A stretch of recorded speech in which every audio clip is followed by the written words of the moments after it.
Hello, hello, hello. So today we have an exciting conversation today. Listen, the cost of playing small. Listen, fear isn't free.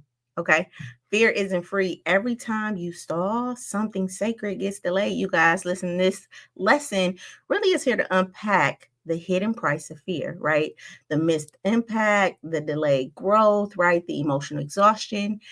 You'll learn really how to identify the stories that fear is selling you and the opportunity cost of obeying fear over your what? Over your divine truth, over your spiritual truth, over the thing that makes you unique. Okay, listen, the cost of playing small.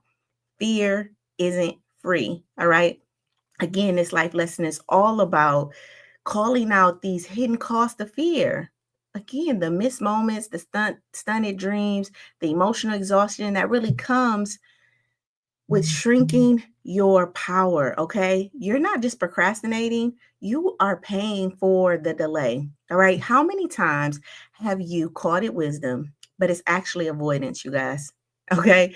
How many times have you overthought it to death just to feel safe? Like you're thinking, overthinking just to, in a sense, feel safe. All right. Today's lesson is actually going to help you recognize the fears, fear in disguise, right? To name the emotional cost of your delay. All right. And then to reclaim your bold movement before fear rewrites your life, you guys. Because let's be real. I want you to ask yourself, what's one thing that you've delayed, not because you wasn't ready, but because you convinced yourself to wait? What's that one thing?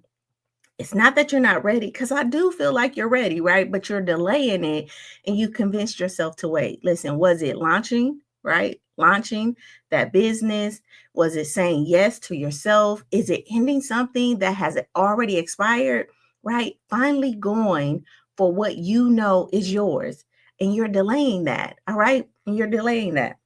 So I want you to declare this truth today. I'm done paying the cost of delay. All right. Because here's the thing. What if fear isn't just keeping you safe, it's keeping you stuck? What if fear isn't keeping you safe, but it's keeping you stuck? All right. And what if every later, right, that you've spoken in hesitation has been costing you the life that you have been praying for, the relationships that you have been praying for, the income that you have been praying for? What if every delay and every I'll get to it later is truly costing you that? Okay, why am I having this session on today? Because I have watched, again, brilliant, called, anointed people really delay their life or the life they were born to live, not because they were unqualified for the life, not because they didn't desire the life, but because they confuse safety with alignment. You guys, it's really time to call out the cost of staying small, all right, and say yes to this expansion, right? To what's naturally happening, all right? You're naturally growing and expanding, but you're not filling that space because you're just taking up a corner in the room, right? While your life is growing, right? It's growing and growing, and you're finding a reason not really to engage the fullness of your life. You're just staying comfortable in this corner, and it's time to venture off, right? Into new things. All right. Listen, the disclaimer is that this isn't a session to really shame you or anything like that. This is an awakening, right? This lesson is here to awaken you. This whole series, right? We're talking about releasing the grip of fear, right? Letting go of fear-based control over preparation and internal avoidance, you guys. That is what we're talking about. So we're not talking about ambition for the sake of achievement. We're talking about spiritual, emotional, mental, legacy level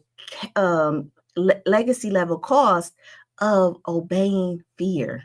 Okay, listening to the fear. Okay, awareness without action will keep you in cycles. So let's break them. Let's break these cycles. Let's break these patterns on purpose on today. We're talking about obstacles and opportunity costs today, you guys, in old stories. So I want to say hello, right? It is um Thursday, right?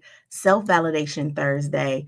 And this is our time, okay? It's lunchtime, right? So let's kind of bring ourselves together, right? Just for a moment and get present in the body. We've already experienced our morning, right? We've engaged with people. We're probably at work, whatever that is. Let's just sit here, right? This is your presence. I mean, this is your time, no pressure, no judgment, just your presence, right? So feeling your feet on the floor, just getting present on this noonday, right? And just bringing us back to center so that we can get prepared for the rest of our day. You know, I always say that I have a part A of my day, a part B of my day, and a part C of my day, right? And I segment my day like that because I know I need a fresh start for each one of these points versus trying to run off of the energy that is for my A day, which is, you know, my morning, and then my afternoon, and then my shutdown time. All right. And sometimes I'll even go into a D, but that's for another conversation, right? All right. So listen, I want to welcome you back to Life Lessons with Dr. Sheila Little. If you're new here, I'm Dr. Sheila Little, right? I've been a therapist now for 20 years, right? I am the creator of the Stop and Now method. The Stop and Now method is the method to really get you to stop doing the things, right, that are preventing you from really attaining the life that you want. I do that through emotional strategy, right? So I'm emotional strategist with the individuals that I work with.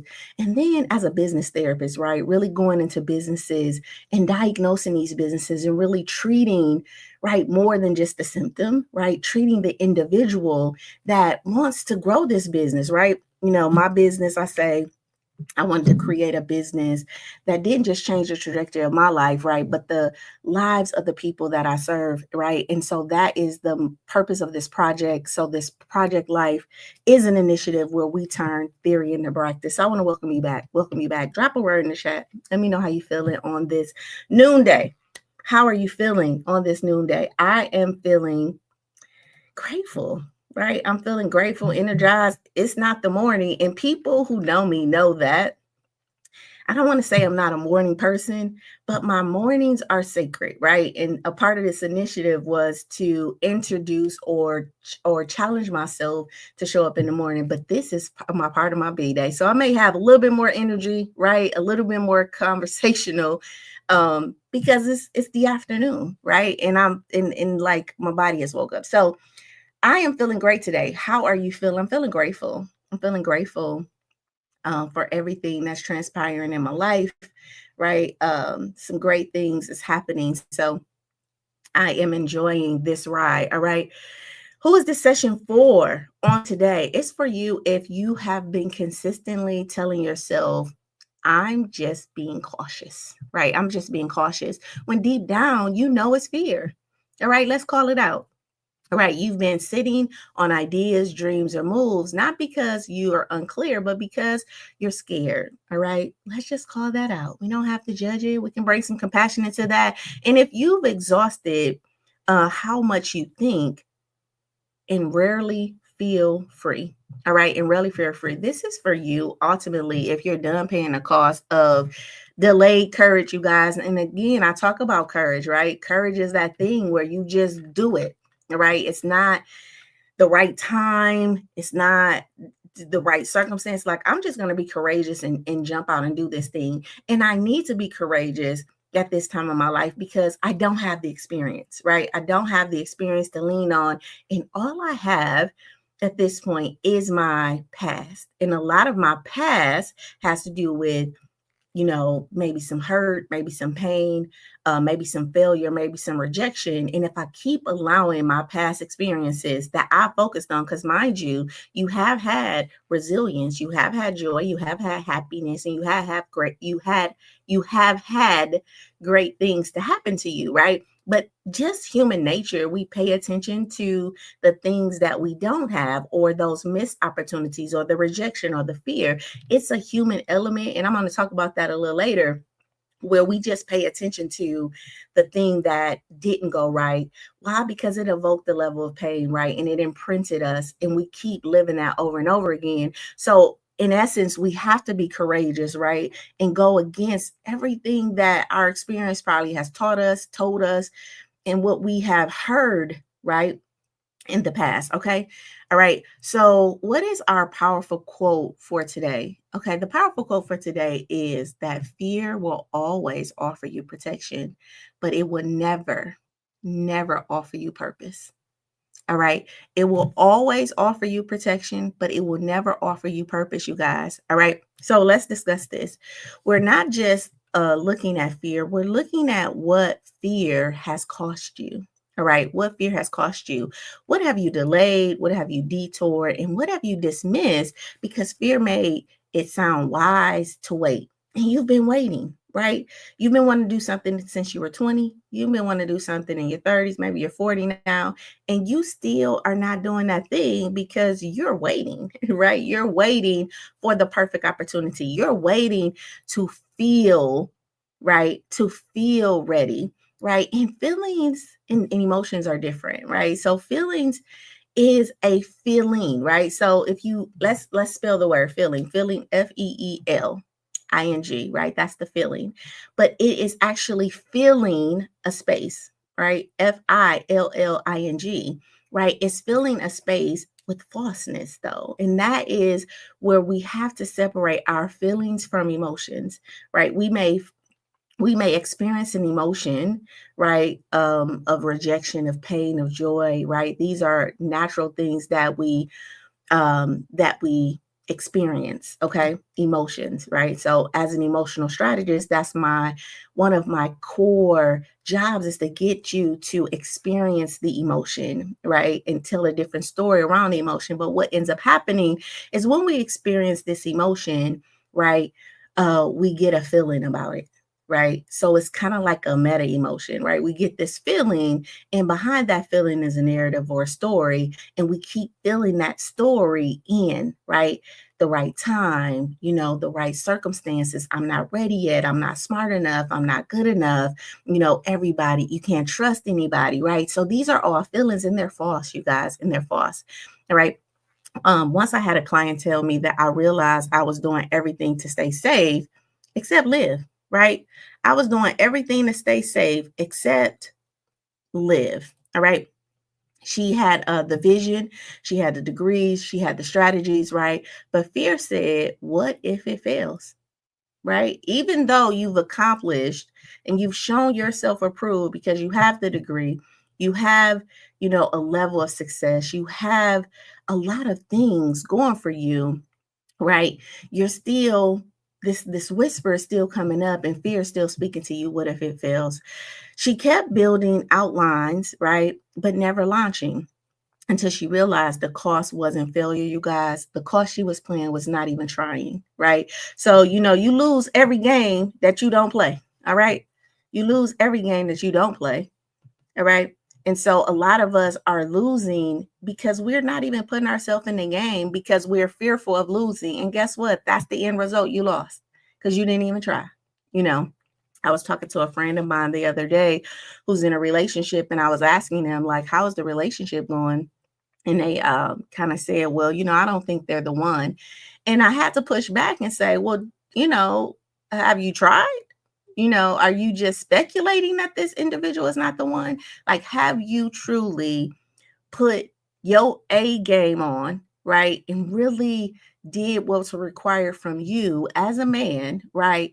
To really actualize this relationship? Or are you, in a sense, living in fear, kind of sitting back and questioning, should you do a thing, right? Is it worth doing this thing because you're fearful that it won't work? So it's just easier for you to say, right? I don't think she's the one. All right. And we really do have to challenge a lot of these narratives. I love my black man. I love men, right? And I love my black man. And I do feel like a lot of the men that I work with, right, are silently living in fear, right? They're really trying to, because they're very much processors, right? Thinking and really reminding them of their crown, right? And I had another client that I was working with on yesterday, and I was, who's, going through a divorce, and I had to remind him, like, hey, you a king, right? Right? You a king, and I want you to know that that you have a crown, Okay. And that crown, right? Maybe it wasn't passed to you, right, by your father, right? Maybe nobody reminded you that you have this crown, but you have it. All right. And I need you to go back to the origin of when you lost it, right? And then I gave him an example of losing it. I told him, I said, here's my example I want to give you. When your breaker trips in your house, right, it knocks out the power source to a room, to a certain area, okay? But it doesn't knock off the power source that's giving your house power. All right. So when you feel like you've lost your crown, it's not because that source is not coming into you. It's just the breaker is off. So we got to pop it back on. We got to activate your king, right? Your kingdom, right? And so you can step fully in being this king, right? That God created you to be. And you're wanting someone to see you, right, in a way that you have yet to see yourself. Because guess what? As a king, you know you a king, right? That's the most attractive thing about a man, confidence, right? I know who I am. I've done what I needed to do, right? This is my kingdom. You can come sit with me, right? You can come be with me, but I know who I am. And a lot of our men now are like, well, what do you bring to the table? And, really fear-based thinking because they're fearful of being rejected. And it's like, but you're rejecting yourself, right? You're rejecting your authority. You're rejecting your call. You're rejecting who you are by not even recognizing that you are king. All right, you are king. Kind of went off, but let's get back to the mirror moment. All right, here's our heart check-in. I want you to pause, right? I want you to pause and I want you to ask yourself, what area of life have you allowed fear to delay? What area in your life have you allowed fear to delay? Here go 5 truths. Listen, fear has a cost, even if it feels safe. Remember, the feel safe, right? The story of safe, right? Every not now really delays your alignment. Safety isn't peace, you guys, if it's rooted in fear. All right. Safety isn't alignment if it's or isn't peace if it's rooted in fear. All right. The second thing I want you to know is that playing small actually protects you, but it also imprisons you. All right. Remember, you're growing. All right. You're growing. You every morning you're getting up, you're expanding. All right. How do we know this? Because you're losing, the old you and this new you is coming out. And that new you has new energy, new threads, right? New ways of being. So you're expanding, right? So, but you, instead of growing with that expansion, you're sitting in the back, right? You found your corner, your comfortable corner, right? And you're not really feeling fulfilled because you're not feeling the space of growth that's actually happening in your life. Okay. So playing small protects you, but it also imprisons you, you guys. Listen, you don't grow in rooms you feel, or you don't grow in rooms you shrink to fit in. All right. The longer you stay small, the harder it is to really believe you are made for more. All right. The longer you play small, and mind you, this may be something that you've done for the last 30 years, right? And so there's now a belief that, you wasn't made for more because you haven't ignited more. You haven't ignited the space. It's not that the space isn't there, right? And we know, if you know what I mean when I say space, again, SPACE, a specific pattern or a spiritual pattern that is authentically creating energy. And you have a space. You have a space in this world, a unique space, right? A unique space that was created just for you, right? Just for your DNA, just for your iris, just for your fingerprint, a unique space that is growing, that is preparing for you, but you have to do the work, right? On the back end, there is some winning that you have to go in. There's some coins that you have to collect. There's some energy that you have to move, and there's some emotions that you have to experience. And if we continue to avoid that, right, then we're not going to feel fulfilled. And life is about fulfillment, right? It's about fulfillment. All right. Anything that you're doing should bring a sense of fulfillment, right? And this serving attitude, right? This giving, because as you give, so shall you receive. These spaces that you give to, right? Are you giving to them authentically if you're small, if you're shrinking, if you're not really showing up as your true authentic self. All right. The other thing I want you to know is that postponed obedience still has a consequence. All right. So there is not a consequence from God. All right. You're not on punishment. God is not doing that.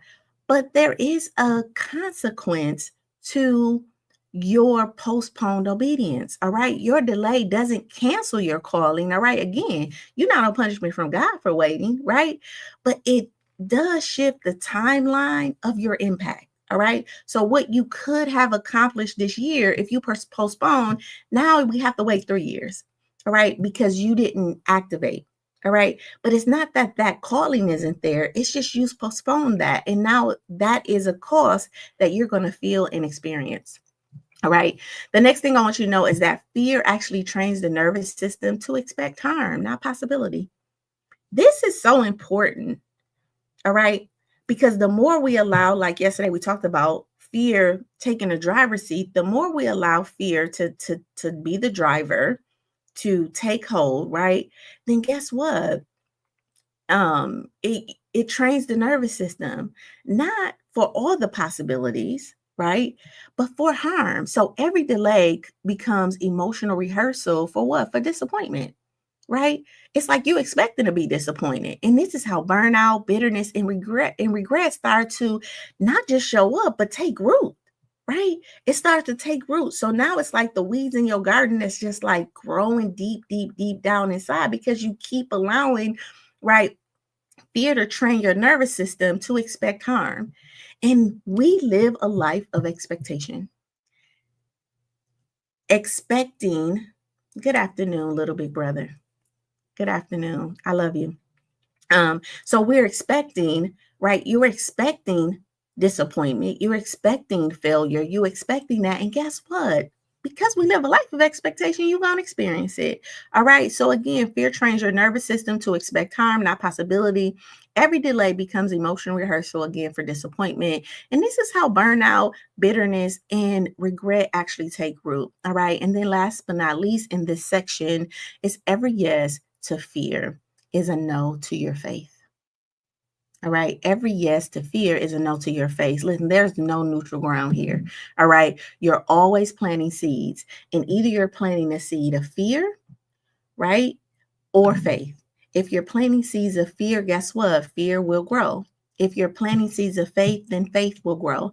And this is the power and authority you have as a human being, as a divine being, having a human experience, is to choose, what am I going to plant? All right. And how about this? What am I going to plant more of? Because there is not times where we may not allow fear to be the driver, right? But is it driving you everywhere? Right? You got to take back the wheel in faith, right? You got to take back the wheel in faith. All right. So listen, fear costs more than just discomfort. It's actually costing you your legacy. What is legacy? Your identity, the thing you were built to do, the thing that will last generations and generations, right? The picture above the fireplace, right? That my grandparents or my parents did this thing because they were courageous enough to, to go a different way. All right. Um, so again, fear costs more than discomfort. It's costing you your legacy because fear doesn't just delay you. Guess what? It reshapes your sense of identity. And guess what? You're trusting God. All right. The person, the entity that you're praying to, right? Fear is making you like not really trust in that. So if you don't count these costs, you keep paying it with your energy, with your emotions, mentally, right? With your purpose and ultimately your peace, you guys. Listen, I had one woman say, I waited 3 years to act on my dream, right? And when I finally did, I realized the delay had made me emotionally numb. All right. Research also confirms that fear based avoidance is linked to decreased motivation and increased anxiety and long term decision regret. All right. So a lot of us is like, I'm feeling anxious. Why am I feeling anxious? Because fear is driving the seat, right? And it's driven it so much that you have now, it's rooted in you. And so now a part of that expression is this anxiousness, this doubt, right? And we know that is this um anxiety is really having fear or doubt about an expectation, a future expectation, right? So I'm anxious today because I'm doubting something in the future, right? I'm feeling like the thing I want is not going to happen, right? I'm feeling like the thing that I don't want to experience, I'm going to experience. So this is all doubt, and it's taking your energy today, right? And that's what you're feeling anxious about. So we have to stop and breathe and get present, right? And find some gratitude for this moment to really balance that anxiety, right? And ground ourselves. All right. Listen, you don't avoid the cost of fear by stalling. You avoid the cost of fear by really deciding. All right. This is what you want, isn't it? You want to decide, you want to start to move in your life. All right. So again, we're talking about obstacles and opportunity cost today. We're on the O of the Stop It framework, the Stop It Now framework. And I want you to know that fear looks like an obstacle, but it's a pattern, right? That has a price tag to it. All right. Fear doesn't just block your path, it rewrites your patterns. All right. And those patterns always have a price, right? They're costing you. And everything we do has a price, right? So either it's an asset or a liability. All right. But every move that you make in life is costing you, right? But it's going to either be an asset to you, meaning an investment, right? I'm going to pay this cost, and it's an asset, something I can pull from, something I can extract from, something I can learn from, or I'm going to pay this price, and it's a liability. So I'm keep paying the price of this, right? And fear is a liability, right? Because we're investing in it, but you're not really getting anything back. All right. So here is some things I want you to know about opportunity costs and obstacles when it comes to fear. All right. Avoiding action keeps you emotionally congested or emotionally constipated. Okay. Listen, every time you choose to delay over decision, every time you choose delay over decision, energy gets stuck. All right. Emotions get stuck. All right. Unmade decisions create mental clutter, emotional fatigue, and spiritual stagnation. You guys, you may call it waiting for clarity, but it's often emotional constipation, emotional congestion, right? Really dressed up as discernment, right? Avoidance is not peace, you guys. It's a buildup, and it's building and building. And you're wondering, why am I so tired? Why do I just want to go home and lay down, right? Why do I not want to go engage with my friends and family the way I used to? Well, because you're emotionally, congested, right? You're emotionally constipated, and we got to move that emotion. And again, moving and becoming an emotional strategist, right? To really help people strategize on how I'm going to move this emotion, right? So I can start activating some spaces in me. And back to that analogy earlier, the breaker popped, right? So we got a lot of broke breakers or popped breakers, right, in our life. And we need to go to ourselves, right, and pop these back on so we can activate, bring some light in, right? Bring some awareness into these spaces that we've avoided. And we don't have to judge ourselves for that, but we do need to do something about it. All right. Another thing I want you to know is that fear delays don't feel like fear, right? They feel like control. All right. So fear delays don't really feel like fear. And that's why you don't think that you're moving in fear, right? It feels like control. Like fear is sneaky. All right. It's sneaky. It rarely shows up screaming at you, right? Instead, it masquerades as wisdom, responsibility, perfection, right? You might be thinking you're strategizing when actually you're just stalling to feel safe. All right. And again, this is why a lot of you feel like, oh no, I ain't scared. This ain't fear, but you controlling. You controlling how a person speak to you, what a person do, how you move, how things supposed to look, right? And you're very controlling, and that's a sign that I'm living in fear, right? Because it's sneaky, right? And this is why a lot of times we miss it. We miss it, and we can call ourselves divine, and we can think we're living in faith, but you're not, right? You're not living in faith. You're actually living in fear, and you're trying to control everything around you, and you can't do that. It's impossible, right? It's like trying to catch the wind. You can't catch it. And now you frustrated with people, you arguing with people, you calling it toxic, right? When truly you're just trying to control situations that wasn't meant to be controlled, right? And you're doing it out of fear. All right. That makes sense. Put a heart in the chat. Number three, safety isn't peace if it costs you your purpose. All right. Safety isn't peace if it costs you your purpose. You might feel secure, right? This may be familiar to you, right? But if that safety requires you shrinking, if it requires you hesitating, if it requires you hiding, guess what? It's not peace. It's bondage in disguise. All right. And a lot of us are living in bondage, right? And again, we don't think we're living in bondage, right? Because it's familiar, right? It's that uncomfortable familiar, right? But you're shrinking. You're not even saying what you want to say in your own house. You're not really speaking up in your relationships. You're not really talking about what it is that you want. You're not really going after your dreams, right? You're playing small. You're shrinking. You're hiding and you're hesitating, right? And this is a form of bondage. And that's why you feel it.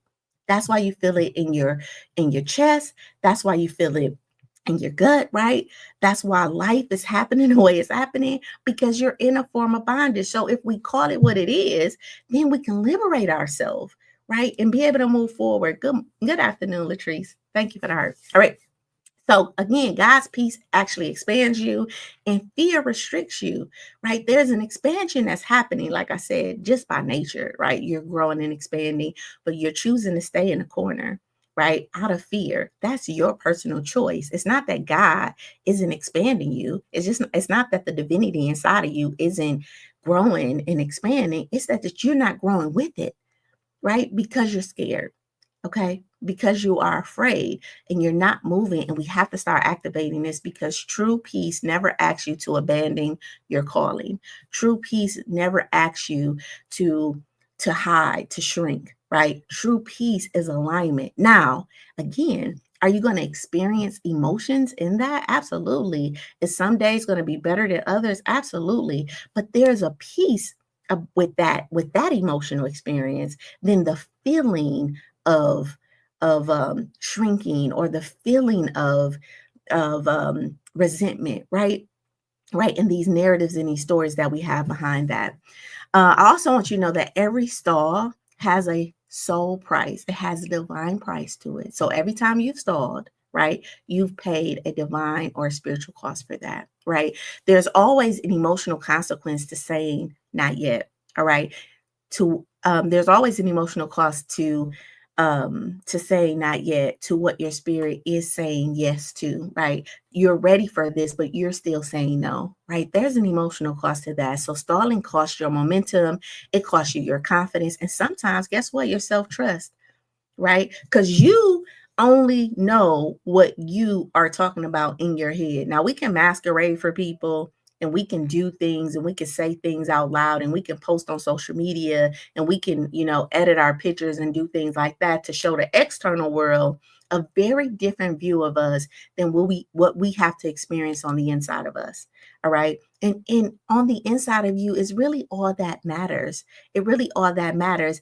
And I know that you've been taught that that's not true, right? You've heard that you are all that matters, but the life you experience may contradict that, right? So you care about what people think. You really care about letting people down. You care about, being a different one. You care about your family, right? And so you're trying to, in a sense, stay stuck to them, right? Or stay aligned or stay connected to them, right? But you're actually, again, you're abandoning yourself. You're abandoning yourself at that point. All right. So again, every delay of yes leaves you with some grief, right? Over missed opportunities, missed joy, and misalignment. And I talk about a lot of people living in grief right now, not because of a physical loss, right? A person that you cared about, right? And I apologize and I'm sorry if you're living in that level of grief, but a lot of us is living in grief just about the loss of a dream, the loss of a relationship, the loss of an opportunity, right? Right. And we're living in that and we're feeling that every day. And then that again motivates or stimulates fear to even tell you to hide more, to shrink more, right? And you feeling that way. All right. Later isn't a neutral state, you guys. It's an emotional withdrawal. All right. So saying later, that's not neutral, that's you waiting, and that's fear possibly, let's make it a possibility, having the driver's seat. All right. The next thing I want you to know is overthinking is fear's favorite delay tactic, right? So just overthinking a thing over and over and over again and readjusting and adding it and doing all this. And listen, I'm speaking from not just with my clients, but for myself, changing and editing and not really having the courage to just do the thing. Listen, do the project. You're gonna mess up. Do the life lessons. All right. You'll get it right. Show up. Just keep showing up, right? People can think what they want to think, right? You said you was coming on 8:30. You said this, you said that. But for me, it's about retraining my nervous system and doing this thing that I feel like I was called to do, right? So just being courageous enough to show up every day with the life lesson, right? That the project, this project is something I've been wanting to do for a while, right? It's something I've been wanting to do for a while. And I just finally had to say, listen, do it, right? Do it imperfect, right? And just perfect it along the way. All right. And a lot of us are allowing our overthinking, right? And it really is fear's favorite delay tactic. Listen, thinking about it is not the same as moving through it. All right. Fear uses overthinking to keep you in analysis paralysis. And a lot of us are in a lot of you are in an analysis paralysis where you're thinking and thinking and thinking.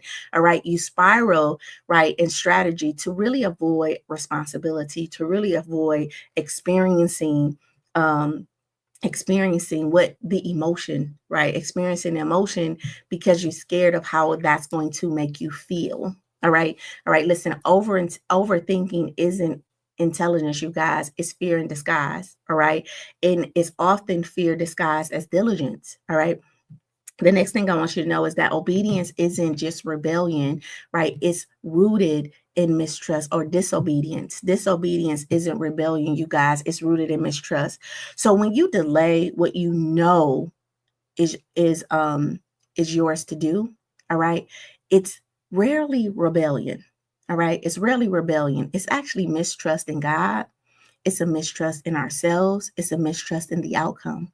All right. So obedience feels unsafe when your nervous system doesn't believe that you're okay on the other side of that. And how I started off this session was really saying, hey, a lot of us are living in fear because we haven't experienced the other side of it. We have only experienced, or we have only allowed the rejection to imprint us. We have only allowed the sadness to imprint us. We have only allowed the distrust to imprint us, right? We're not thinking about all the times that we were able to trust, all of the joy that we felt, all of the happiness, all of the good moments.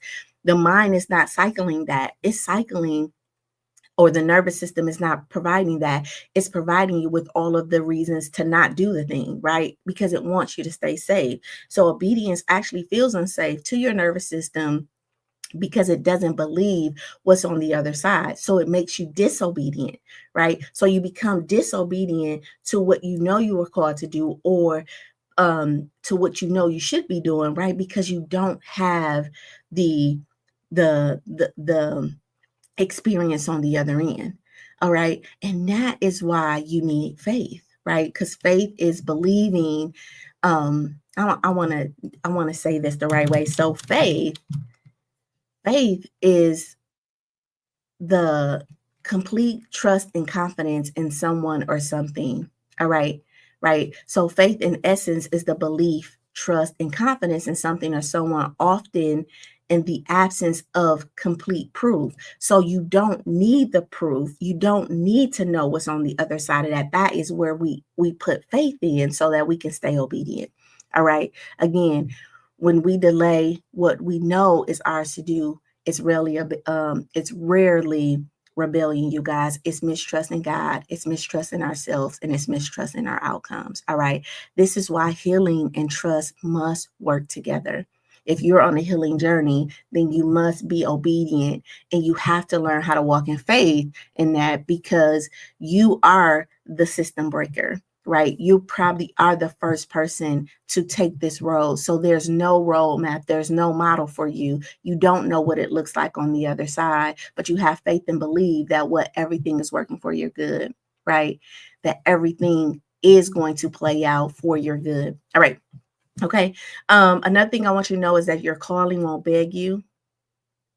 It'll wait for you though, but it's not going to beg you. All right. God doesn't force destiny on anybody. He offers it, right? Unless you decide when to say yes. All right. So your calling, again, a lot of us are waiting for, a thing to happen, right? Your calling sitting there. It's waiting for you. It's waiting for you to what? To activate it, to flip the light on, right? Right. I'm saying manually flip the light on, but even if you have one of those automatic lights, right, you still got to walk into the room, right? You still got to get within the sensor, right, for that light to pop on. And a lot of us are not even getting within the sensor of our calling, right, so that it can pop up, because as we're expanding, again, as life is expanding, as our energy is expanding, as our capacity is growing, we're not growing with it. All right. Because again, we want to sit in the corner. We want to be safe. So we're not even putting ourselves in the eye of the sensor so that the light can pop on for us. So we need to start moving. All right. Again, God doesn't force destiny. He offers it. And then he lets you decide when to say yes. But the more you delay, the more distance you feel from the thing you were called to do. So the longer you wait, the more foreign your calling actually feels. But it's waiting on you. All right. But it just feels like it's not there anymore. Yeah, I wanted to do that. Yeah, I was pulled to do that. But I don't know. I don't even know if the opportunity is still there. It's still there. It's waiting on you.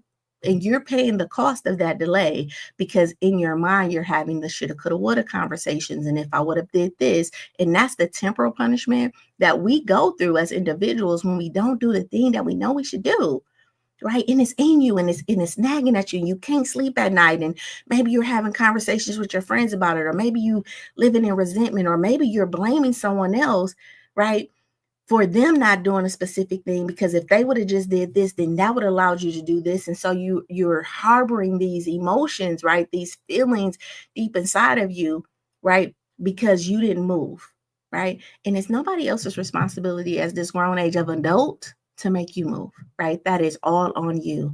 And if you need help though with the movement, then that's when you get a coach. That's when you get a therapist. That's when you join something like Project Life, right? So you can start moving this energy. That's when you start to step outside your comfort zone, because your friends and family, that's what they are, friends and family, right? But to grow your life, you may need somebody who's objective, right? Who's objective to you, who doesn't really know your experience, right? And that can see you fully, and maybe your full capacity, even when you don't see it, so that individual can hold a space for you that's at the front of your growth while you're lagging on the back end, on the back of your growth. All right.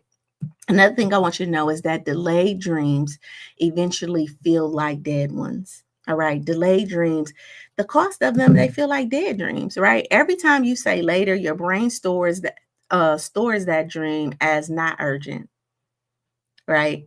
Oh, that's not urgent, because you're telling your brain it's not urgent. I'll do it later. I'll do it later. I'll do it later. And eventually your emotions will start to disconnect from the vision. All right. Because you've put it off so much that now there's not an emotional connection to it. But guess what? There once was. And you actually trained your brain and your nervous system to disconnect this emotion from your vision, right? You left with a vague ache. You're left with this vague ache in you, right? And no clarity about what once felt excited to do. All right. So now, because you've trained your nervous system to that this is not urgent, this is not urgent, this is not urgent, right? Now it's sitting in the background, just waiting to be activated. It's kind of like that shirt that you wanted to wear and you was excited, you bought it, or those pair of pants or those shoes that you bought. And yep, they in the back of the closet. But when you first bought them, you thought about, oh, I can wear this shirt with that. I can wear these pants with that. I could do this. I can go here with that. And then eventually you stop thinking about that shirt, or you stop thinking about them pants, or you stop thinking about them shoes. And then one day you clean out your closet and you was like, oh, here they are. I remember buying these. I really liked it. And it activates it again. All right. So it's going to be there. You just have to train yourself to activate it. All right. Again, because delayed dreams eventually feel like dead ones. So this doesn't mean that you're lazy. It's just grief, right? It's grief for this unalived life, right? This unlived life that you have not cultivated and activated. Um, the last two I want you to know is that boldness is a practice, not a personality trait. All right. So you're not born with boldness, right? You don't have to be bold though to practice boldness. All right. Boldness grows actually boldness grows every time you take aligned actions despite your fear. All right. It builds like a muscle, not gifted like a personality, right? So the more you take bold actions, the more courageous you get, then the more you build that mental muscle. All right. So if you feel scared, but not but move anyway, guess what? You are already activating boldness in you, right? So that's why I say move with the fear. Just move with it, right? Move with the fear. Right. And last but not least, your freedom is activated by movement, not mastery. All right. So you're not waiting for perfection, you're waiting for permission. And that has to come from you. All right. Movement opens doors that planning will never open. So you can plan. Right. But it's in the activity, it's in the movement that the doors that need to be open will open.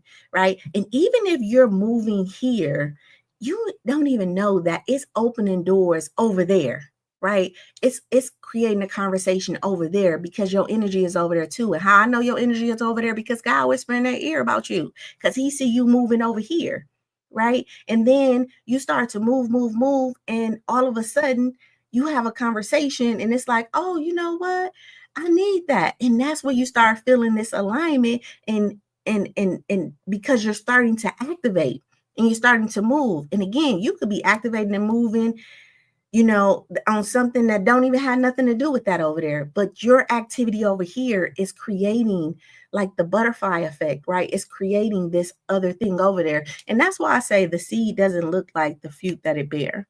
All right. Because you over here seeding, right? And the fruit over there, and it's looking totally different. And you don't even know that. Getting up, cleaning out your closet, clean out your garage, doing your yard, right? Just moving your energy, right? It's moving energy in every aspect of your life, right? In every aspect of your life. But you're focused on that over there and you're stuck thinking about how I'm gonna do that over there. And it's like, okay, you don't got the answer to that right now, but you do got the energy to get this closet clean. You do got the energy to sort out these shoes. You do got the energy to purge. You do got the energy to write that journal. You do got the energy to do this. So do this thing because you know this, right? And eventually, right, that thing gonna happen. If that makes sense, put a heart in the chat. Listen, again, you're not waiting for perfection. You're waiting for permission. And that has to come from you. All right. And you have to give yourself permission to move because movement open doors that planning never will. Mastery isn't required, you guys.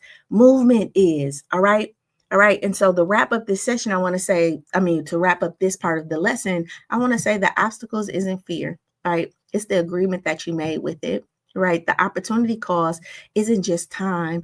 It is you. It's who you were meant to become. All right. So the opportunity cost is not just the time, it is actually the cost of who you were meant to become, and you're not becoming that because you're not activated.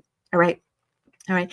I do have this bonus thing that I want to talk about because I talk about this nervous system a lot, and I want to talk about how the nervous system really affects, right, how we move. All right. So there's something called the polyvagal, right? The polyvagal theory, right? So I want to go a little deeper with something from neuroscience, right? This polyvagal theory, all right?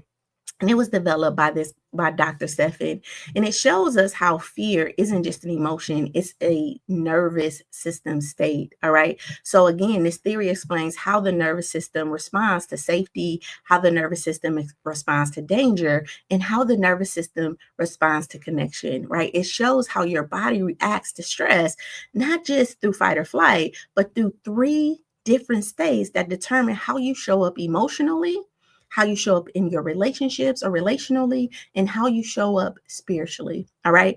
So these three states of our nervous system, again, as an emotional strategist, a big part of my job is to get you to what? Feel safe in your nervous system, right? Because the nervous system is kind of like your inner child now. And it's the thing that's holding on to everything. And it is actually the thing that's running your life, right? It is communicating if this is okay or if it's not okay, right? And a lot of times we are in burnout because I may want to do something. My nervous system is like, "Oh, I'm doing it," but I feel scared, and that's a lot of energy um being exchanged, right? And so I feel tired. So I may be out here making bold steps and bold declarations, but I'm exhausted afterwards because my nervous system didn't feel like it was safe, and I'm constantly having to override this nervous system. And the real work is getting the nervous system to align with you. So I want to talk about these three states of a nervous system. And hopefully, when I talk about these three states of the nervous system, it will be the information that you need to say, oh, I really do need to get help, because it's not that I'm not doing the thing, but I'm doing the thing, um, and I am exerting a lot of energy and I'm burnt out now because I don't feel safe, but I'm in areas and I'm doing things anyway, right? And it's causing me some anxiousness, it's causing me some doubt, and it's triggering these stories. And I can only move so far in that because my nervous system won't allow me to go any further. And although I want to go further in my life, although I want to experience more in my life, I'm at capacity because my nervous system won't let up. And now I just feel overwhelmed. If that makes sense, put a one in the chat for me. All right. So these three states, we have the ventral vagal state. This is where we're safe and social. All right. This is when you feel calm. This is where you feel grounded, present, and connected. All right. Your breath is steady. Your heart rate is balanced. Right. You feel safe in your body and open to others. All right.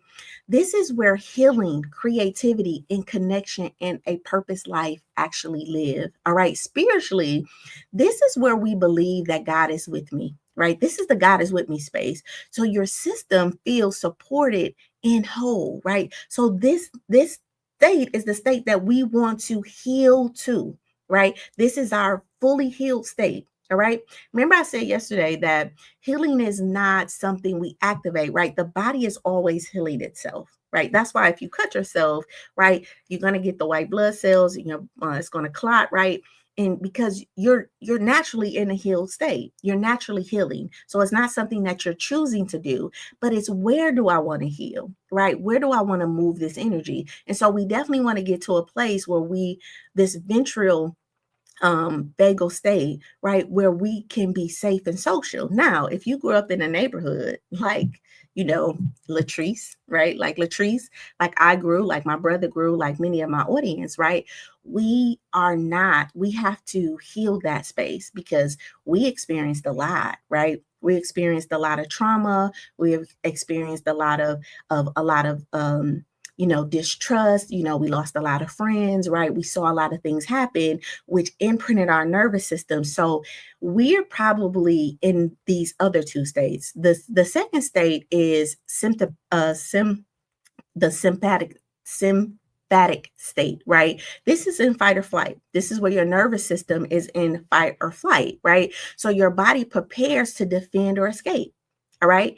You feel anxious, you feel restless, you feel agitated or angry. All right. Breathing comes shallow, right? So you're barely breathing, right? Your brain goes into tunnel vision, right? And you press harder, you're overthinking, and you freeze in indecision, right? So spiritually, this is where fear takes the mic, right? You don't feel safe. So you try to control everything. So when we grow up in environments like, north side, east side. I'm talking about Saginaw, Michigan. So if you grew up in heavy crime-ridden environments, if you grew up in environments where there was alcohol, substance abuse, molestation, right? If you grew up in environments where you didn't really know how to communicate, if you grew up in environments where you didn't really know if food was going to come, right, where you was going to get your next meal from, you grew up in an environment where there was abuse, physical abuse, mental abuse, right? You're probably in this state of fight or flight, all right? Where again, your body is preparing to defend or escape, because that's what you have to do. You have to fight or you have to escape, right? I'm running or I'm fighting this, all right? You start to feel anxious, you feel restless, you feel agitated, and you feel anger, right? Because the nervous system has been imprinted in this state, all right? And again, this is where fear takes the mic and you don't feel safe. If this is you, then you need a therapist. You need a coach, because you need to now learn how to retrain from this state, from this sympathetic state, right, to the ventral uh Virgo state, right? So you need to move from this state to that state. And that's only going to happen, right? Because the same mind that created this, sometimes it can't be the same mind that right that solves it. So you need to start talking to somebody, right? So you can move to this safe and social state in your nervous system and not out of fight or flight. And then this third state I want to talk about, because I feel like a lot of people is in this third state. This is the docile state, right? This is where we shut down and collapse. All right. This is where you start to feel emotionally numb, disconnected, hopeless, and withdrawn. All right. Your body slows down to really play dead, like you're emotionally froze. All right. You feel like giving up, you're not showing up, and you're truly disappearing. All right. Listen, this is the God feels so far away from me. Like, Sheila, you talking about biblical wisdom, but I don't even know if God really is even here. you know, like you so shut down. Even he feels so far away, even if God is right here with you and everything. Why? Because you're in an emotional shutdown, right? You have endured so much in the nervous system that you have shut down and collapsed. All right. So you're feeling numb. It's like how you feel. I don't know. We call this apathy, right? You could be in a state of depression, right? You're hopeless, you're disconnected, you're withdrawn. This is a nervous system issue. All right. And we have to start to move you to activate to fight or flight, because at least you're moving, right? And then to social and safe. All right. Again, the body doesn't just respond to danger. Guess what? It responds to perceived danger. And what is perceived danger? Anything that I could perceive to be a danger, right? I could be talking to you and your tone could go a certain way and it can be perceived as a threat or a disrespect or whatever. And that ain't even my intention. My intention was not to be disrespectful. But because you're in this state in your nervous system, the way you view that experience now is going to be that. Does that make sense? All right. And so we really need to understand how important it is to train our nervous system to be better. So, again, the body doesn't just respond to danger, it responds to perceived danger. So, this means that your nervous system can stay stuck in fear, even if the situation is safe. Even if it's safe, the new job is safe. That new person that you're talking to is safe, right? The your life is safe. All right, you are safe. But if your nervous system is like, we ain't safe. We gotta protect. We gotta control. We gotta, put certain things in place so people can't get down on me. If you living like that, then that's all nervous system. That's telling you to fight or flight, or to shut down and collapse, right? Again, so this means that the nervous system could stay stuck even if your situation feels safe, because past experiences, trauma, and emotional patterns, right? All of that creates that type of response. So again, that ventral feeling is to stay safe and connected. How it shows up: you feel calm, you feel creative, you feel brave, right? If we want to tie that into a scripture, that's the God is in me, right? The sympathetic, right? That's the fight or flight, right? You overthink, you push, you panic, right? If we want to tie this into a scripture, this is be anxious for nothing. Be anxious for nothing. All right. And then the second part, that docile, that's the shutdown, right? You start to feel numb, you feel avoidant, you feel stuck. If you need a scripture to really help you with that, listen, hope deferred makes the heart sick. All right. And so we want to become hopeful. All right. Listen, fear keeps you stuck in the yellow and red zones, convincing you that movement isn't safe, you guys. But here's the truth: you're not lazy, you're not dysfunctional, right? You're not behind. Your body just hasn't felt safe enough to lead you yet. Your body hasn't felt safe enough to lead you yet, because your body keeps score. And this is why it's so important to do the somatic work, to do the breathing. So when I start off this life lesson, I'm like, listen, let's get present in the body. Let's feel your feet on the floor, right? Let's scan up the body, right? Because we want to get in this body, this phenomenal body that has been created to store our souls, right? To store our souls. And we want to build a different relationship with it. It has probably been violated mentally, physically, emotionally, right? Um, Sexually, right? And those are things that we have to go and seek help from so we can be back in relationship with our body. And then when I can get in relationship with my body, now I'm not looking for someone else to like tell me I'm beautiful or love me, because I'm starting to love me. And just as a consequence of me loving me, guess what? The majority of the people I meet will love me too. All right. And I don't have to force that. All right. So again, these scriptures say that I have not given you a spirit of fear, but of power, love, and a sound mind. And this theory says safety creates the conditions for courage and connection. So a lot of times we're not doing a courageous thing. We're not stepping out in our faith because we don't feel like the conditions are appropriate. And that's why we have to go in and override that system, get out the passenger seat, right? Get out the back seat, stop walking on the side of your vehicle, get in the driver's seat, put it on manual, right? And stop living on autopilot. All right. So together they remind us, these verses that I just showed you remind us that you don't have to wait for fear to leave. You just have to create enough safety, right? Enough safety to move through it. And this is where we start to build relationships, right? And again, where people can hold a space for us. And this is an interdependent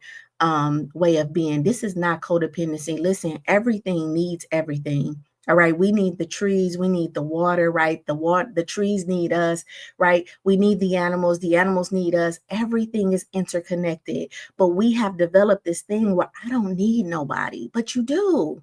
You do. You need support. You need friends. You need a community, right? If you want to grow and thrive, but if you want to stay in your corner, right, as your life continues to grow and evolve, if you want to just stay in your corner because you feel like you can't trust nobody, or you scared that if whatever you tell somebody that they gonna go tell it or scream it, listen, nobody can use your truth against you. All right. And we all made mistakes. And it's the people who sitting on the sideline who ain't doing a thing, right? That got everything to say about you, but let them say it, let them have it, because you got to wake up in the morning and you got to feel good about your life, who you are, and what you're doing with your life. That's your responsibility, right? That is your responsibility. All right. So let's get into our biblical wisdom on this morning. If that session made sense, put a heart in the chat for me. All right. So our biblical wisdom this morning is Proverbs 30, or this afternoon is Proverbs 13 and 12. Hope deferred again makes the heart sick. The interpretation of this is when you keep postponing what God put in you, it breaks your spirit. All right. You wasn't created to defer your destiny, you guys. You were created to walk in it. So again, hope defers make the heart sick, but a longing fulfilled is the tree of life. All right. But a longing fulfilled is a tree of life. Guess what? This verse isn't about superficial frustration, you guys. It's speaking to the emotional and spiritual sickness that comes with delayed purpose or suppressing our desires out of fear. And we all have desires. All right. But we have been made to feel like our desires are wrong. That because I desire more for my life, then you think you too good. Because I want more out of this relationship, then something wrong with you, right? But it's really that you growing. See, you growing and the person that's judging you ain't growing. And so the only thing they can do from their corner is judge you, because now you expanding in your space. All right. We don't have to judge that person, but we don't got to listen to them either. Because when somebody is saying you've changed, what they're really saying is you're growing. So you can hear it like, oh, okay, I'm growing. You change, you different. I am. We all change. We all grow. We all evolve. We ain't even looking at the same leaves on the tree, right? These are new leaves, right? We're not even looking at the same blades of grass. These are new blades of grass. All right. I'm not even breathing the same air. I have new air to breathe, right? So nothing is the same, right? Right? Nothing that you're experiencing today is the same.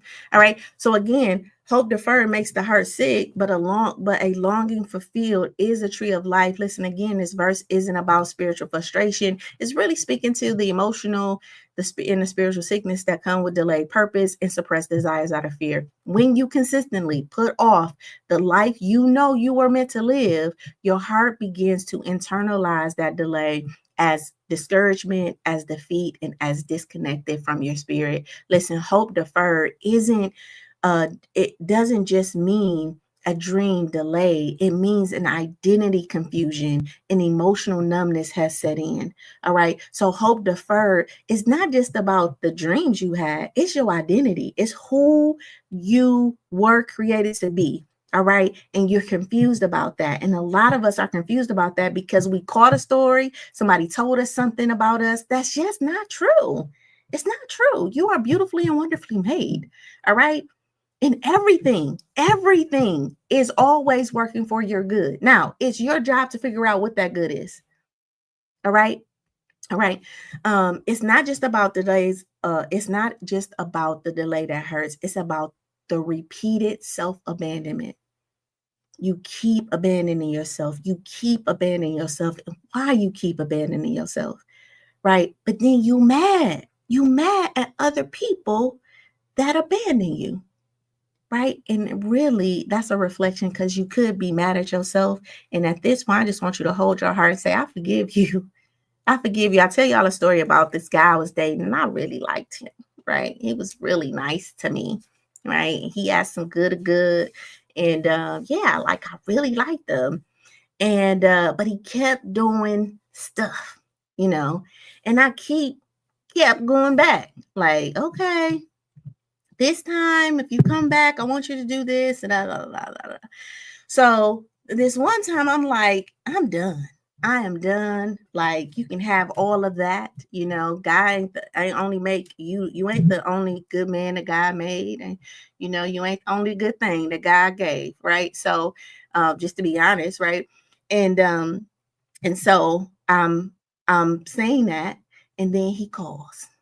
He calls me, and when he called me, I'm like, what's up? You know, I'm so sorry. I'm so sorry. I won't do that again. I was wrong. You know, he's saying everything that I want him to say, you know, and I'm just like melting, right? Like, I'm going to get it together. I'm going to do this.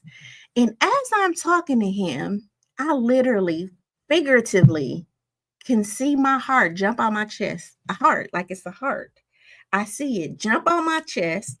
I see it go over to my drawer. Now, again, this is imagining, right? But I see it go over to my drawer. I see it like it's mad. It's just like pulling all the clothes, like imaginary clothes, but it's pulling all the clothes out into a suitcase, right? I see it. And he talking, but I'm like in this days where I see my heart like leaving me and it's mad at me, right? And it closes the suitcase down and it's like clothes hanging out the suitcase, right? Like it's so mad at me that it's like didn't even put the clothes in neat. It just grabbed all of my clothes, put it in a suitcase. I got pants hanging out, socks hanging out, shirt hanging out the suitcase.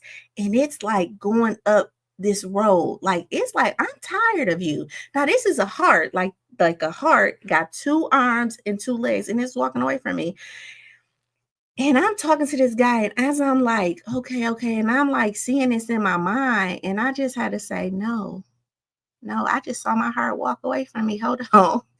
You know, now, mind you, my heart could have done that all the other times that I've taken people back, or that I'm not even gonna say taking people back, that I have abandoned myself in moments of, you know, desire, right? So it could have done that before, but this was a pivotal moment. Like I actually saw it do it, right? And at that moment, I had to say, no, I just can't do this anymore. Like, I'm done. I am done. And guess what? I had to experience the emotion of doneness. And that was not a good emotion to feel.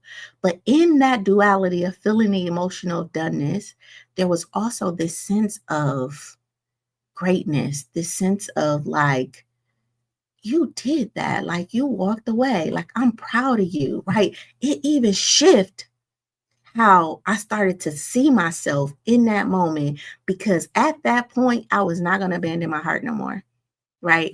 I said, I'm not abandoning my heart. And I, you know, went and got it.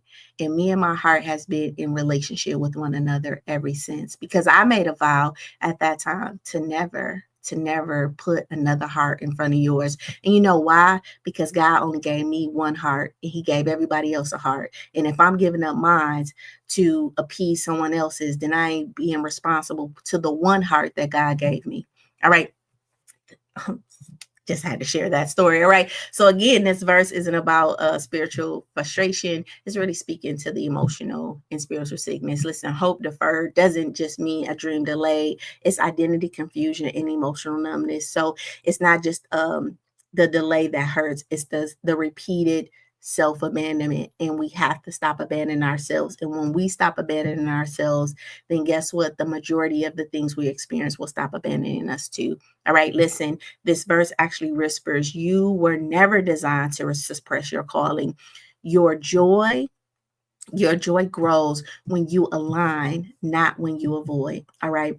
I want to bring into that neuroscience connection because I do think that science has now proven what the Bible has talked about. So this verse aligns perfectly with psychology and neuroscience, says about motivation, emotional health, and unfulfilled purpose. All right. Listen, delay action on core desires, especially purpose or identity based ones, causes long term dopamine depletion. All right.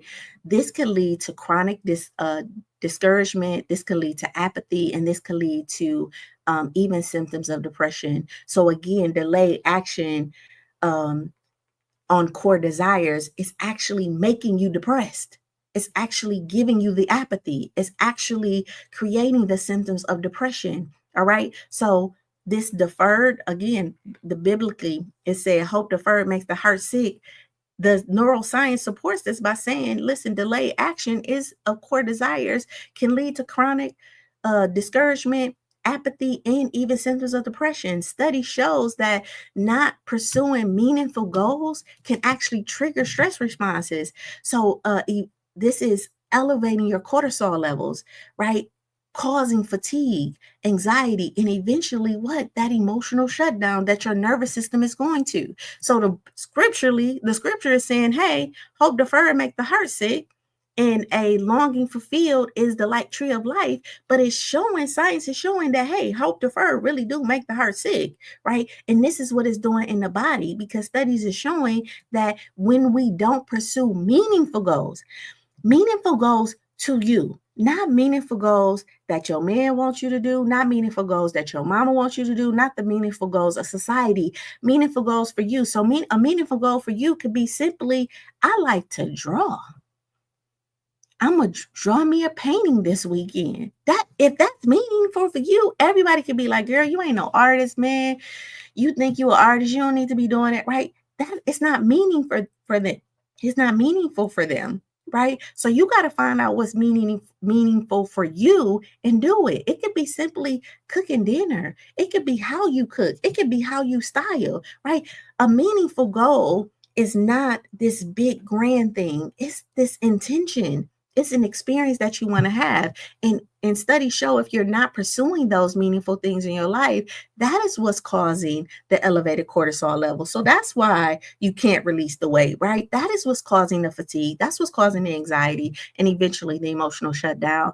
And somatic psychology confirms that unprocessed longing gets stored in the body as physical tension, as fatigue, and as an autoimmune system or in your autoimmune system over time. So again, unprocessed longing is this desire, this and not experiencing it, right? This thing you long for, but you're not experiencing it. It actually can create physical tension, fatigue, and autoimmune systems over time. So the translation of this is that hope deferred makes the heart sick is more than just poetry or Bible scripture, right? It is biblically true. All right. It is biblical truth. All right. Our promise verse for today is Joshua 1:9. All right. Be strong and courageous. Do not be afraid, for the Lord your God is with you wherever you go. All right. So the interpretation of this is boldness isn't about having no fear. It's about trusting that that you are never walking alone. All right. So again, if you're in that third stage of in your nervous system, right? Where you're experiencing that shutdown, you feel like God is this distant place. This verse is here to tell you that no, right? Be strong and courageous. Do not be afraid, for the Lord God is with you wherever you go. All right. Again, the interpretation, boldness isn't about having no fear, you guys. It's about trusting that you'll never walking alone. All right. So again, Joshua 1:9, have the full verse. Have I not commanded you? Have I not commanded you? Be strong and courageous. Do not be afraid. Do not be discouraged, for the Lord God is with you wherever you go. He asked the question, have I not commanded this of you? Again, obedient, right? But again, we're not being obedient because we don't know what's on the other side of being strong and courageous. I know what's on the other side of this fear. I know what's on the other side of me not doing something. I haven't convinced myself to not do the thing. And I keep waking up to this same thing, but I know what this is. My nervous system know what this is. And now God is saying, have I not commanded you to be strong, courageous, to do not be afraid, do not be discouraged, for what? For I am with you wherever you go. Listen, this verse isn't a push towards hustle or bravery for bravery's sake, right? It's a loving nudge. Don't let your fear cancel what God has already confirmed. And if God's speaking to you, is saying, do not let fear cancel what I have already confirmed. Listen, God isn't just ordering courage from you. He's offering assurance that you're not walking in uncertainty alone, you guys. So you may feel uncertain, but there is a divinity in you that's walking in that with you. So be strong, activate the power that's already in you, right? Do not be afraid, because fear is neutral, right? But it doesn't have to lead, right? And I am with you means that you're not authoring this story alone, that you are co-creating with this divine entity, all right? So in human terms, this is about regulated risk, right? Not fearless living, but faith-based movement. All right. Neuroscience again connects this. This verse is supported by modern trauma science and self-regulating principles. The presence of a trusted other, okay? The presence of a trusted other, even imagined, right? Like God's presence, right? Because we don't physically see God, but we know he's here. So as if I'm sitting next to my friend, she's physically here. On my right side, God is imagined here. All right. So this presence of a trusted other, even imagine like God, activates the what? The ventral vagus nerve, the ventral vagal nerve pathways, right? And it regulates the nervous system, which is increases what? Your resilience, and then lowers your anxiety. When you know God is present, right? Even imagine, because you're saying this in faith, that God is with me everywhere I go. In the bathroom, in the bedroom, in the club, in the streets, at the job, like God is with me. And I even had to do a little sneaky thing where I had to tell myself, listen, I am an advocate for the Messiah, and the Messiah go where I go. All right. Like I even had to, in a sense, give myself permission to say, I ain't hiding from God. You know what I mean? Like it ain't no way I can, because God's with me everywhere I go. So again, just knowing that helps to regulate your nervous system. It helps to increase your resilience, and it helps to lower your anxiety. All right. Again, that theory that we talked about earlier, the polyvagal theory, it caused this co-regulation, right? So spiritually, that's what God offers, a stabilizing internal anchor that really helps you tolerate uncertainty, um, in an act of faith. All right. And then courage isn't the absence of fear, you guys. It's the ability to act while supported and grounded. So this mirrors the frontal cortex, the prefrontal cortex ability to really override what we call the amygdala. The amygdala is our fear center in our brain, and when a person feels safe. So when my prefrontal cortex, when so courage is not the absence of fear, it is the ability to act, right? To act while supported and grounded. This mirrors what the prefrontal cortex does when it overrides this amygdala that is our fear center. In simple terms, listen, God is with you, God is with me, God is with them. You can think God ain't with them, but God with them too. All right. So you're not emotionally alone. All right. God is with us all. All right. Even in our good times and our bad times. How do we know that? Because it rains on the just and the unjust. Even in their malice, God's still right there with them. Right. Even in your hurt, God is with you. In your joy, God is with you. Right. This belief literally rewires how fear operates in our body. All right. So again, Proverbs 13 and 12, spiritual truth says long-term avoidance causes soul fatigue or divine fatigue and emotional decay. And neuroscience supports this by saying chronic delay affects our dopamine levels and creates discouragement and tension. And then Joshua 1 and 9, again, the spiritual truth of that is courage comes from knowing you're not alone in movement. And neuroscience supports this by saying felt safety activates the brain's regions for what courage and calm. All right. So these verses aren't just spiritual encouragement, you guys. They are emotional instruction manuals that tell us don't suppress your purpose. It costs more than you realize. All right. Don't go alone because your nervous system wasn't designed for isolation. And don't wait for fear to leave. Start moving with faith as a safety signal. All right. So I have to ask you this as we wrap up that biblical wisdom. What have you delayed out of fear that God already confirmed through alignment? What have you delayed out of fear that God has already confirmed through alignment? All right. So let's put this together. How do you start to implement this in your life? Because we know a part of this project is turning theory into practice. So this is what I want you to do. I want you to name one area where you've been delaying due to fear. All right. And then the second thing I want you to do is make one decision, a small or big one, right? Aligned with faith, not fear. And then I want you to share that decision with someone who will hold you accountable. If you don't have a person to hold you accountable, join the project. All right. It's $47 a month to have like to be a part of all of the content that I do. And it's $97 a month to come into the labs weekly and get that weekly coaching. All right. All right. If you need a journal prompt, and that's if you, again, that third one, share that decision with someone who will hold you accountable. If you need an accountability partner, Project Life is a great way to have accountability partner every week. Okay. What has fear cost? So your journal prompt for today, if you need to journal about this, is what has fear cost me emotionally, spiritually, financially, and relationally? And here's your affirmation for today. I don't delay my purpose for fear's approval. I move with bold alignment. And then our intention for today. Today, I choose obedience over overthinking. I will not delay what I've divinely aligned for. All right. And your bonus challenge for today is do one thing fear told you to wait on, but do it today.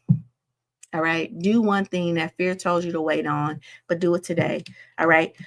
We already know I'm going to give that call, that challenge, and that charge. All right. So I'm calling you and I'm asking you, what decision are you fully ready to stop delaying? The challenge for today is to choose one bold movement today, and then your charge. Listen, your life is not on layaway. So go live it now. All right. It's not on layaway. I know we used to put our clothes on layaway back in the day and we pay a little bit on until we get out. But your life ain't on layaway, you guys. So you don't got to give it a little bit, pay a little bit, right? You can start living your life right now. Okay. If you're ready to stop losing time to fear, you already know Project Life is where you get the power, the time, and the peace back for good, right? Because you get that accountability partner every week, right? In those labs. All right. I want you to end. So I got to ask you, if this session resonated with you and you're walking away with some insight today, you already know what to do. Drop a fire in the chat. Let's celebrate our growth together, you guys, because you're growing. If you want information about Project Life and how to join, you can go to SheilaLittle.com/life. You already know that we're doing those subscribers. So make sure you subscribe to the YouTube channel at I Am Shaping Solutions. We're trying to get to over 1,000 subscribers by next year. And listen, invite a friend, right? You are listening to a life lesson, right? Go to the top of your page and just start to invite people in so that they can get a dose of this life lesson every day. All right. Remember this. If you can shape it in your mind, know that you can have it in your life. Listen, tomorrow we'll explore breaking the loop when fear becomes a lifestyle. Listen, let's name the habits fear has built and learn how to disrupt that on autopilot. I want you to know that I love you. I love you. I love you. And here's your takeaway for today. Fear might have slowed you down, but guess what? But you still get to decide what happens next. Again, I love you. I love you. I love you. I will see you tomorrow for that life lesson. Till later.